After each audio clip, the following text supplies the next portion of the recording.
Bonjour à toi et bienvenue au message lumière de la famille Myriam Bethléem en ce beau jour de la fête de la nativité de Saint Jean-Baptiste. C'est aussi la fête patronale des Canadiens français ainsi que la fête nationale du Québec. Moi qui vis à Montréal au Québec, tu comprends que j'ai beaucoup de raisons de fêter ce grand jour, mais ma principale raison d'être aujourd'hui dans la joie, c'est que pour moi, Saint Jean est depuis longtemps un grand ami. Et je me rappelle dans ma jeunesse, j'aimais beaucoup les fêtes de la Saint-Jean, car nous avions la messe en plein air. Tout le village était là, il ne manquait personne. Et en soirée, il y avait un grand feu de joie où tout le monde, petits et grands, venait. J'ai prié l'évangile de la messe d'aujourd'hui pour trouver un angle pour approfondir avec toi aujourd'hui. Et ce qui m'a particulièrement touché, c'est la parole de l'ange à Zacharie, le futur papa de Jean. Alors je te lis cette annonce de l'ange pour partager avec toi ensuite. L'ange dit à Zacharie, « Sois sans crainte, Zacharie, car ta supplication a été exaucée. Ta femme Élisabeth mettra au monde pour toi un fils, et tu lui donneras le nom de Jean.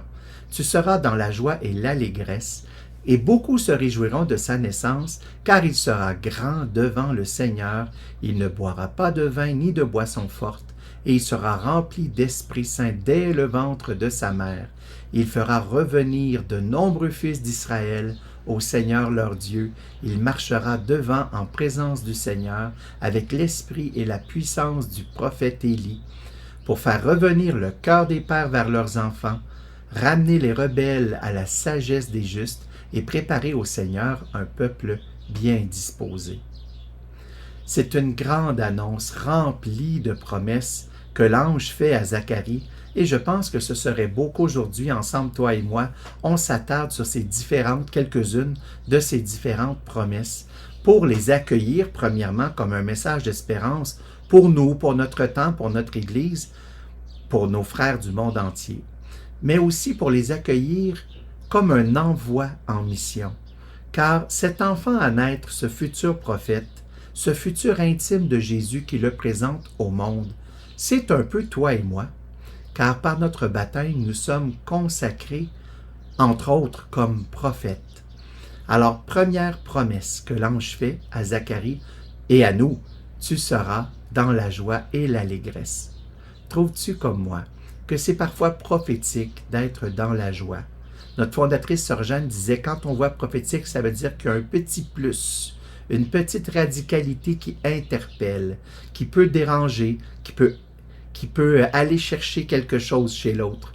Alors cette joie, attention, pas nécessairement le plaisir ou l'excitation du moment, mais la joie d'espérer et de voir l'action du Seigneur se réaliser, la joie tranquille de l'espérance qui est sûre de l'accomplissement des promesses du Seigneur.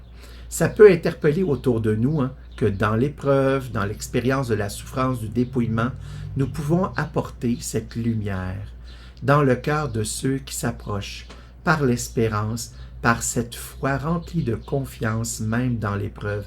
Et il y a tellement d'exemples de gens, on en connaît, toi et moi, je suis sûr, des agonisants qui sont décédés d'une longue maladie et qui ont été visités et tout au long, leur joie, leur foi, leur confiance dans la souffrance nous interpellait, venait nous parler de l'éternité, venait nous parler de Dieu, de son action.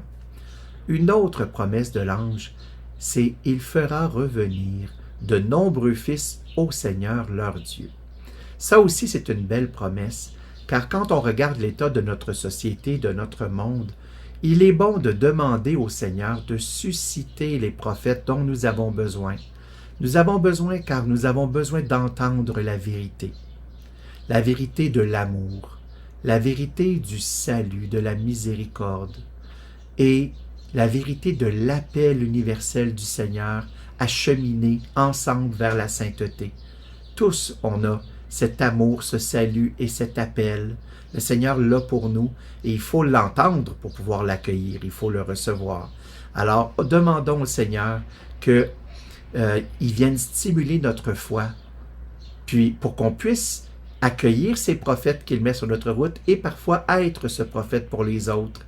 Hein, c'est que, par exemple, pour cette personne qui nous dérange, qui nous scandalise peut-être, qui nous rejette, qui nous fait souffrir peut-être, se rappeler par la foi que cette personne, c'est un fils, une fille pour le Seigneur. Et le Seigneur veut faire revenir de nombreux fils vers lui. Alors que le prophète Jean, à travers nous, puisse accomplir cette parole, qu'on puisse être des signes de la miséricorde. Et ça va demander beaucoup de foi, peut-être jusqu'au martyr de la foi, à l'héroïsme de la foi. C'est pour ça qu'on demande cette foi qu'on s'exerce tout au long de nos journées par le regard de foi dans le moment présent, accueillir les événements et les personnes avec ce regard de foi dans des petits actes répétés tout au long de la journée. Et pour ça, ça prend vraiment, je le répète si souvent, une vie d'oraison. La prière quotidienne, la prière du matin qui se poursuit pendant la journée pour vivre comme ces intimes. L'annonce de l'Évangile, c'est des intimes qui la font. C'est des gens qui connaissent le Seigneur par le cœur. Et eux, quand ils parlent, elles, quand elles parlent, ça résonne dans le cœur des autres parce que c'est l'intimité qui fait l'efficacité de la proclamation de l'Évangile. Aussi, pour apprendre justement qu'on a besoin de cette prière quotidienne, qu'on a besoin des sacrements aussi. Finalement, une dernière promesse. On dit de Jean qu'il marchera devant en présence du Seigneur pour faire revenir le cœur des pères vers leurs enfants, etc. Nous demandons, veux-tu, par l'intercession de notre ami Saint Jean-Baptiste, une bonne dose d'Esprit Saint, pour qu'au cœur de nos familles, de nos communautés, de nos voisinages, nous soyons des instruments de réconciliation, de conversion et de cheminement de sainteté. Pas nécessairement par des grands sermons qu'on va faire, mais par notre attitude, par notre cohérence entre ce qu'on dit, puis ce qu'on fait, puis ce qu'on vit et ce qu'on croit. Et que dans nos familles, nous avons tous, je pense, une personne, peut-être plusieurs, qui sont peut-être dans une situation impossible, peut-être éloignés du Seigneur, de l'Église, et quelqu'un qui vit peut-être une dépendance, ou une rancune, ou une épreuve de santé, une épreuve d'argent. Alors merci à toi, Saint Jean-Baptiste, petit enfant qu'on nomme prophète du Très-Haut.